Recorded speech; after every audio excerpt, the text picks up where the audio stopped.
in the heart of the Great Smoky Mountains where the ancient trees whisper secrets older than time itself.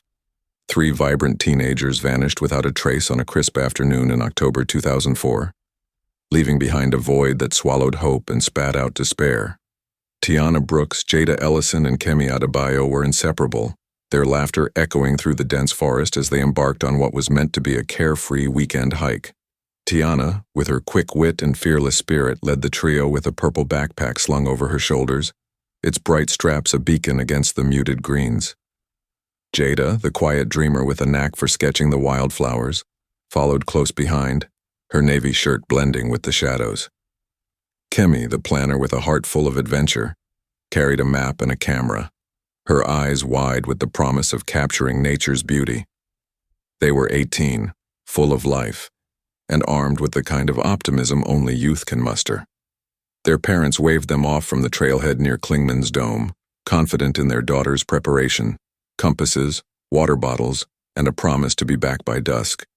But as the sun dipped below the horizon and the mountain air grew thick with silence, that confidence shattered.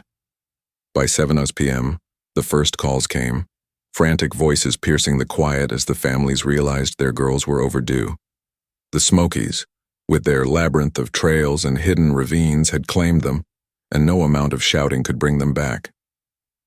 The search began at dawn, a desperate scramble against the unforgiving wilderness. Rangers from the Great Smoky Mountains National Park, their faces etched with determination, fanned out with flashlights cutting through the fog. Helicopters buzzed overhead, their blades slicing the dense canopy, while volunteers trudged through mud and thorn, calling the girls' names into the void. Tiana's mother, Nia Brooks, stood at the trailhead, her hands trembling as she clutched a photo of her daughter mid-laugh, the purple backpack vivid in the frame. Jada's father, Malik Ellison, paced nearby, his sketches of the girls' favorite spots now useless maps to a lost world. Kemi's aunt, Folake Adebayo, whispered prayers into the wind, her faith tested by the mountain's indifference. The first 72 hours were a blur of hope and heartbreak, footprints washed away by a sudden rain, a snapped branch that led nowhere, a water bottle half buried in leaves that turned out to be someone else's. The terrain was a nightmare. Steep drops masked by rhododendron thickets, creeks swollen with autumn runoff, and a silence so deep it swallowed sound. Rangers like veteran Eli Harper, his gray hair a testament to decades in the park, knew the odds were slim. An expert hiker might survive a night, but 3 teenagers, even resourceful ones, faced a gauntlet of cold, dehydration, and predators.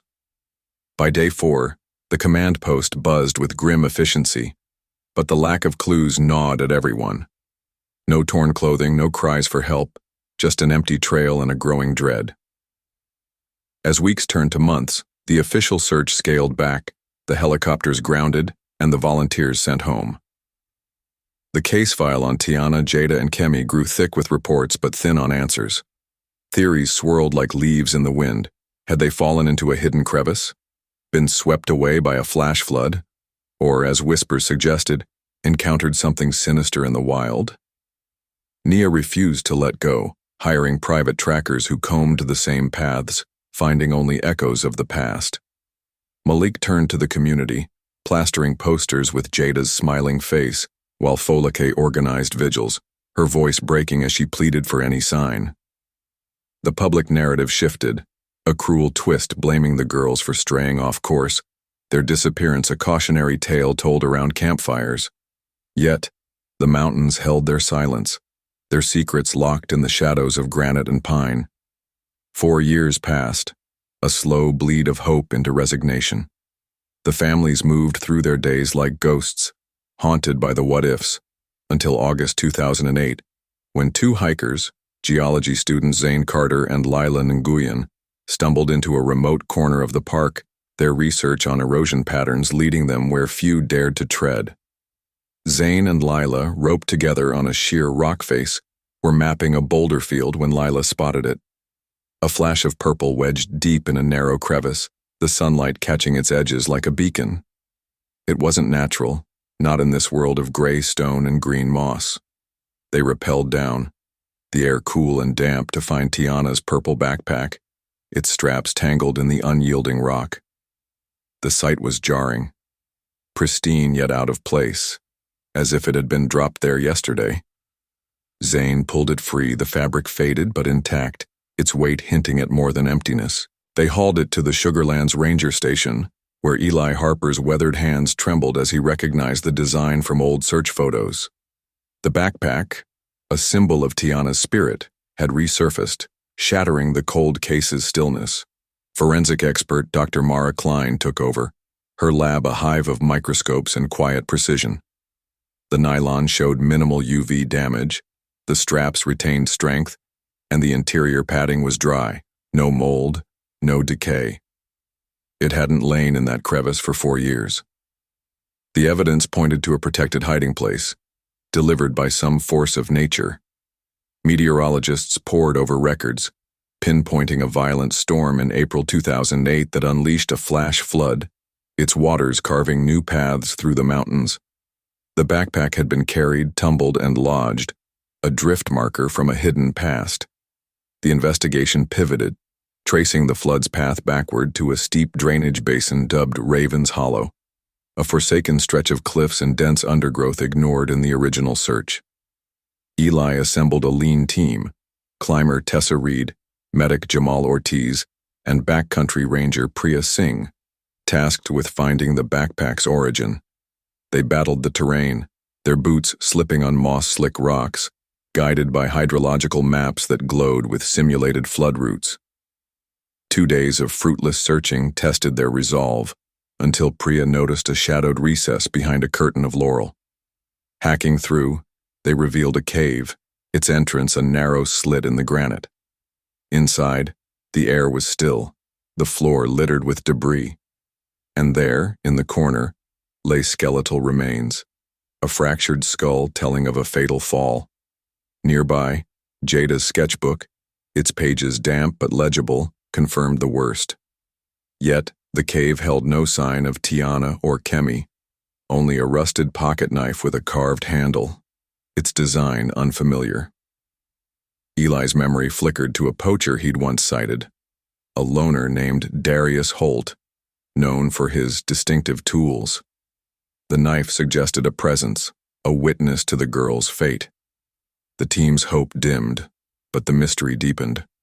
Where were Tiana and Kemi, and what had Darius seen? The cave was a chapter, not the end, and the mountains still guarded their truth. Please like and subscribe if this story has gripped you. There's more to uncover in the shadows of the Smokies. The search intensified, the knife leading Eli to dusty records of Darius Holt, a man cited for illegal trapping in 2004, his whereabouts unknown since. The team scoured Raven's Hollow, finding a crude shelter of branches and tarp, its contents, canned goods, a frayed rope, hinting at a survivor's struggle. Forensic tests on the knife revealed traces of blood, not just human but animal, suggesting Darius had been there, perhaps injured. Nia, Malik, and Folak joined the effort, their presence a silent plea, as the team followed a faint trail to a dry creek bed. There, half buried in silt, lay Kemi's camera, its lens cracked but its memory card intact. The images, blurry shots of the girls laughing, then a dark figure looming, sent a chill through the group. Darius had been there, his shadow falling over them. The card's timestamp stopped at 6:47 p.m. on October 15, 2004, the moment the girls' fate turned. The flood had unearthed these relics, but the girls' voices remained silent. Eli contacted local authorities, tracking Darius to a remote cabin in Tennessee, abandoned but littered with traps and a journal. Its pages, written in a shaky hand, confessed to finding the girls after a fall, Tiana and Kemi alive but trapped. He'd taken them, fearing arrest, intending to return them, until a storm trapped him too. The journal's final entry, dated November 2004, spoke of a cave collapse, burying his hopes and the girls. The team raced back, digging where the creek met the cave's edge, unearthing a secondary chamber. There, beneath rubble, they found Tiana's bracelet and Kemi's map, their remains entwined as if seeking comfort. The cave had been their tomb, sealed by nature's fury. Darius, guilt-ridden, had vanished, his journal his only legacy. Nia collapsed, her sobs mingling with the wind, while Malik clutched Jada's sketchbook, and Folak lit a candle for Kemi. The truth was a bitter pill, 3 lives lost to a poacher's fear and a mountain's wrath. Yet the families found solace in closure, their vigil ending with a memorial at Klingman's dome. The Smokies, vast and unyielding, had given back their daughters, piece by piece. If this twist has moved you, please like and subscribe. Your support keeps these stories alive. The case closed, but echoes lingered, a reminder of nature's power and human frailty, a tale to be told and retold. The discovery of Tiana's bracelet and Kemi's map in the collapsed chamber sent a ripple of sorrow through the team, their tools falling silent as the weight of the find settled in. Eli Harper stood at the cave's edge, his weathered face etched with a mix of relief and regret, the flickering light of Priya Singh's headlamp casting long shadows across the granite walls. The secondary chamber, unearthed by the creek's shifting silt, had been a tomb sealed by a storm's fury, its rubble a testament to the violence that had claimed the girls. Tessa Reed knelt beside the remains, her climber's hands gentle as she bagged the fragile artifacts, Tiana's silver bracelet, its charms dulled by time, and Kemi's map, its edges frayed but marked with their last intended route. Jamal Ortiz, the medic, confirmed the cause, a cave-in, likely triggered by the same flood that had reshaped the basin 4 years later. The air grew heavy with the scent of damp earth and decay, a stark contrast to the vibrant forest above where the girls' laughter had once danced. The journal, Darius Holt's ragged confession, lay open on a nearby rock, its pages fluttering in the breeze that slipped through the cave's entrance. His words painted a harrowing picture. After finding Tiana and Kemi alive but trapped beneath fallen rock, he'd panicked, his poacher's instincts overriding any sense of right. The storm had hit hard, collapsing the cave further, and Darius, injured and alone, had fled, leaving the girls to their fate. His guilt spilled onto the paper, a man undone by his own cowardice, his final entry a plea for forgiveness that would never come. Eli read it silently, his jaw tightening as he pieced together the timeline. October 15, 2004 to November 2004, a month of desperation that ended in tragedy. The blood on the knife, a mix of his and the girls', spoke of a struggle, perhaps his attempt to free them before the cave betrayed them all. Outside, Nia Brooks sank to her knees, the bracelet clutched to her chest as tears streaked her face, her vigil finally yielding a bitter truth. Malik Ellison stood rigid, Jada's sketchbook pressed against his heart, its drawings now a memorial to her lost dreams. Folake Adebayo lit another candle, its flame a fragile beacon against the darkening sky. Her prayers turning to gratitude for the closure, however painful. The team worked through the night, documenting every detail, the cave's dimensions, the rubble's composition, the faint impressions of the girls' last moments. Dr. Mara Klein arrived at dawn, her forensic team sifting through the debris with meticulous care, confirming the remains as Tiana and Kemi through dental records cross-checked with family samples. The process was slow, each scoop of dirt a step toward finality, the lab's sterile lights a stark contrast to the wild chaos of Raven's Hollow. The news spread like wildfire, reigniting the community's memory of the 2004 disappearance. Media vans rolled into Gatlinburg, their cameras capturing the family's raw grief and the Rangers' somber resolve. Eli faced the press, his voice steady but heavy, explaining how the flood had been both destroyer and revealer, unearthing the backpack and now the girls. The public, once quick to judge the teenagers' choices, fell silent, their campfire tales replaced by a somber respect. Yet questions lingered. Where was Darius now, and could his journal hold more clues? Investigators traced his last known movements, finding his Tennessee cabin abandoned, its traps rusted and its floors covered in dust. A neighbor recalled a man limping away in early 2005, his figure vanishing into the hills, a ghost of his former self. The trail went cold, but the journal's coordinates hinted at a secondary site, a ravine where Darius might have hidden gear, or himself. The team geared up again, their spirits buoyed by the need to tie up loose ends. They followed the ravine's path, the hydrological maps glowing with new data, leading them to a shallow overhang where a tattered tarp flapped in the wind. Inside, they found a stash, canned food, a rusted lantern, and a faded photo of 3 smiling girls, Tiana, Jada, and Kemi, taken that fateful day. It was a shrine of sorts, Darius's silent atonement. The families arrived, their tears mingling with the mountain air, as they reclaimed the photo, a final piece of their daughter's story. The Smokies had given back what they could, and though the pain remained, a chapter closed. Please like and subscribe if this journey has touched you. There's more to explore in the wild's hidden depths. The discovery of the photo under the overhang sent a shiver through the team. The faded image of Tiana, Jada, and Kemi, frozen in a moment of joy, now a haunting relic of their lost innocence. Eli Harper held it gently, the paper crackling under his calloused fingers, the girls' smiles a stark contrast to the ravine's desolate silence. Tessa Reed adjusted the tarp, revealing a small cache beneath, canned peaches, a cracked lantern, and a bundle of letters tied with twine, their ink smudged but legible. Jamal Ortiz carefully untied the bundle, his medic's hand steady as he read aloud Darius Holt's scrawled apologies, each letter a confession to the girls' families, never sent. The overhang, a crude shelter carved by wind and time, had been his refuge, a place where guilt had driven him to preserve their memory while hiding from his own actions. The air carried the scent of rust and damp earth, the ravine's shadows stretching long as the sun dipped below the peaks, casting an eerie glow over the scene.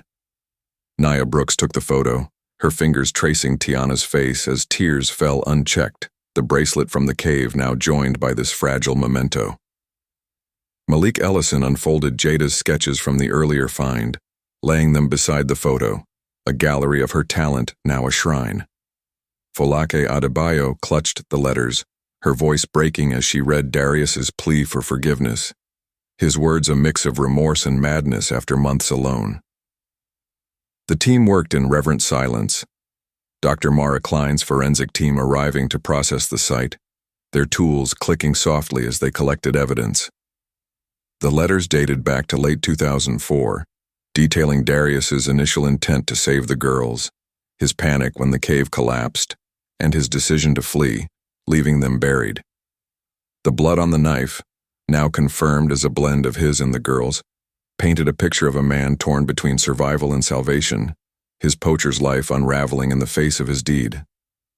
The investigation shifted focus to Darius's final days, his journal and letters suggesting he'd lingered in the area, haunted by the collapse. Priya Singh mapped the ravine's contours, her hydrological expertise revealing a secondary flood path that might have shifted debris, possibly burying more clues. The team followed it, their boots crunching on gravel until they reached a dry waterfall basin, its walls scarred by water's ancient rage. There, half submerged in a crevice, lay a rusted metal box, its lid warped but intact. Inside they found a diary, Darius's last testament, detailing his failed attempts to dig out the girls, his leg broken in the effort, and his eventual abandonment of the site as winter closed in. The entries stopped in January 2005, his handwriting deteriorating into frantic scratches, a man lost to the mountain's embrace. Eli radioed the findings back to the command post, the news spreading to the families gathered at Klingman's dome. Nia, Malik, and Folake stood together, the photo and letters in hand, their grief tempered by the closure these artifacts brought. The diary's final page held a map, a crude sketch of the cave and ravine, marked with an X, where Darius believed the girls lay. The team returned to the secondary chamber, excavating with renewed purpose, unearthing a small locket, Kemi's, its inscription, "Forever Adventurous," a poignant echo of her spirit. The remains were fully recovered, their identities confirmed, and the site sealed as a somber memorial. Darius's fate remained a mystery, his body never found, but his writings suggested he'd wandered off, perhaps to die alone in the wilderness, his penance complete. The community rallied, A memorial service held under the dome's shadow, candles lighting the night as stories of Tiana, Jada, and Kemi's courage were shared. The families spoke, their voices steady with resolve, turning their loss into a legacy of awareness for hikers. The Smokies, vast and indifferent, had relinquished their secrets piece by piece through flood and time. Yet, the mountain's silence lingered, a reminder of its power. The case closed with a mix of sorrow and strength, the girl's memory etched into the park's history. Please like and subscribe if this tale has moved you. Your support helps us uncover more hidden stories. The journey through Raven's Hollow had ended, but the echoes of their laughter lived on in the wind. The memorial service under Klingman's dome cast a soft glow across the gathered crowd, the flicker of hundreds of candles reflecting off the damp stone as the night deepened around 10:57 p.m. Watt on Wednesday, August 13th, 2025. Nia Brooks stood at the center, Tiana's photo and bracelet held aloft, her voice steady despite the tremor in her hands as she spoke of her daughter's fearless spirit. Malik Ellison joined her. Jada's sketches spread before him like a tapestry of lost dreams, his words a quiet tribute to her artistic soul. Folake Adebayo lit a final candle for Kemi, her prayer rising with the smoke, a blend of grief and gratitude for the closure the mountain had finally granted. The air was thick with the scent of pine and wax, the distant hoot of an owl blending with the murmur of voices, a natural chorus to the human lament. Rangers Eli Harper, Tessa Reed, Jamal Ortiz, and Priya Singh stood at the periphery, their faces etched with the weight of the journey, the purple backpack and locket now symbols of a story, resolved yet forever unfinished. The community, once divided by speculation, united in this moment, their silence a tribute to the three teenagers whose laughter had once filled these trails.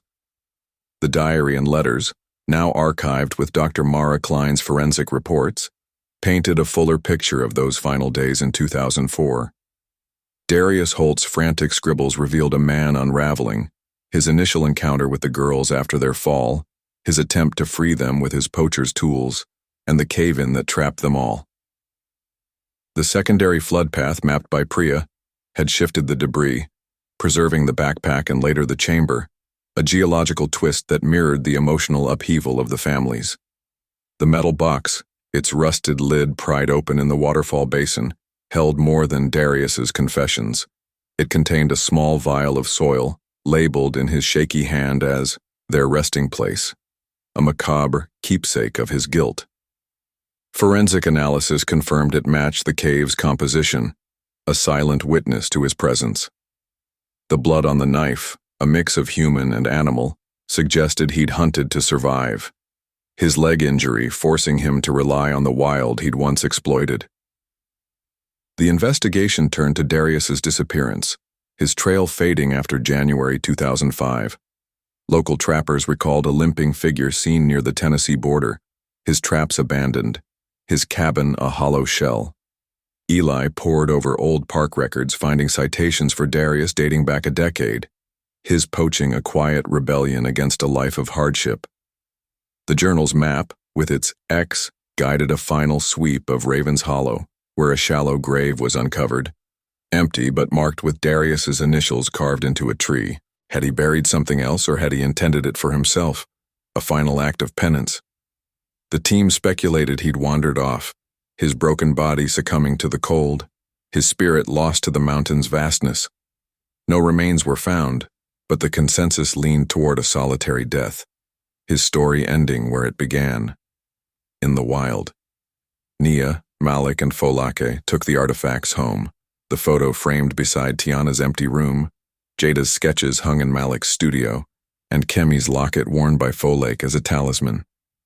They established a foundation in the girls' names, funding safety programs for hikers, their loss transformed into a legacy of prevention.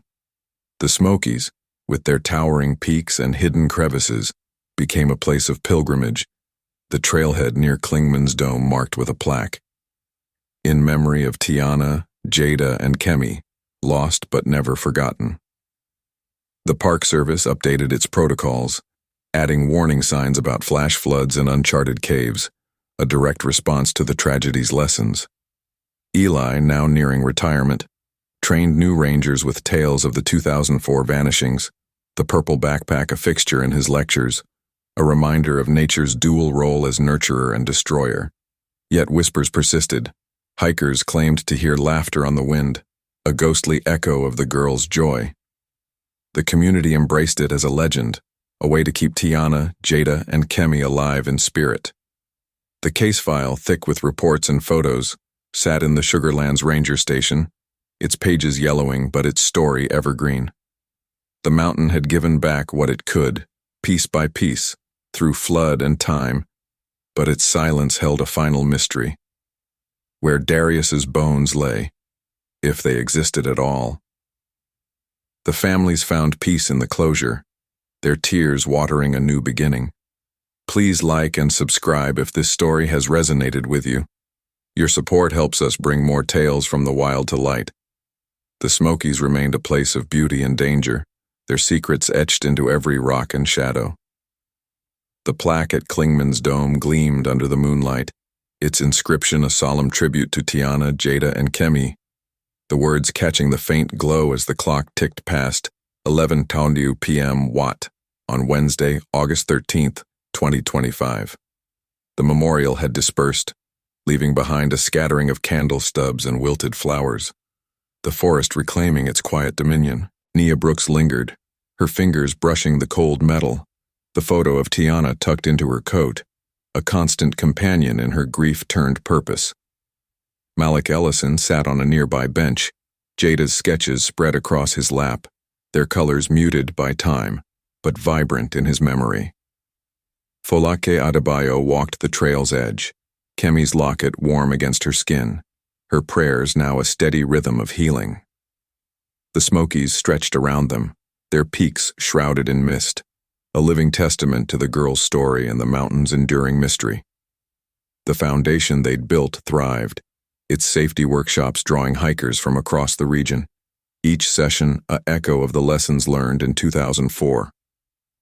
Eli Harper, his ranger's hat tilted back, stood watch over the site, his mind drifting to the unanswered questions.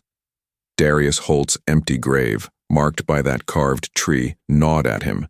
Had the poacher vanished into the wilderness, or had some predator claimed his remains? The team's final sweep of Raven's Hollow yielded no bones, only the faint imprint of a boot sole near the overhang, its pattern matching Darius's confiscated gear. Priya Singh analyzed the soil, finding traces of ash and bone fragments too degraded to identify, hinting at a fire that might have consumed him. Tessa Reed speculated he'd built a pyre, a last act of self-destruction, while Jamal Ortiz suggested the flood had scattered any evidence. The mystery lingered, a shadow on the case's resolution, but Eli accepted it as part of the mountain's way. Some secrets stayed buried.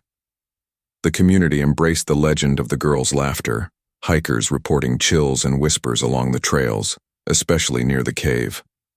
Locals spun tales of ghostly figures in purple backpacks, their presence a comfort rather than a fear. The Park Service leaned into it, adding a guided tour to Raven's Hollow, its proceeds funding the foundation. Dr. Mara Klein's forensic report, now public, detailed the cave-in's mechanics, the storm's force, the rock's fracture points, turning science into a narrative of survival and loss. The purple backpack, preserved in a glass case at the ranger station, became a focal point, its straps faded, but its story immortal.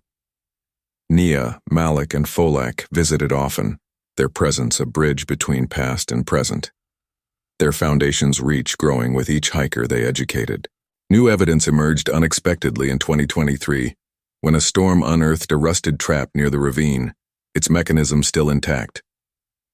Eli's team retrieved it, finding a scrap of fabric snagged within, purple, matching Tiana's backpack. The find reignited speculation. Had Darius returned, or had the flood carried it from the cave? Forensic tests dated the fabric to 2004, its fibers consistent with the backpack's material, suggesting a connection to the original site. The team revisited the secondary chamber, excavating further, but found only more rubble, the trap's presence a tantalizing clue with no clear answer. Priya mapped new flood paths, proposing the trap had been washed down from Darius's shelter, its fabric a remnant of his frantic escape. The theory held, but without Darius's body, it remained conjecture, adding another layer to the mountain's enigma. The families adapted, their grief evolving into advocacy. Nia spoke at national parks conferences, her voice a call for better safety measures. Malik's art gallery featured Jada's sketches, donations supporting wilderness rescues. Faux Lake's vigils became annual events, drawing hundreds to honor Kemi's adventurous spirit. The Smokies, with their beauty and brutality, stood as a backdrop, their trails now safer but still wild. The case, though closed, lived on in stories and lessons, the purple backpack a symbol of resilience amid tragedy. Eli, nearing his final patrol, felt a quiet pride in the closure they'd achieved, even as the mountain kept its deepest secrets. The wind carried a faint laugh, perhaps imagined. As the night deepened, the girl's legacy etched into the park's soul. Please like and subscribe if this journey has captivated you. Your support keeps these narratives alive. The Smokies remained a place of wonder and warning, their silence a canvas for memory.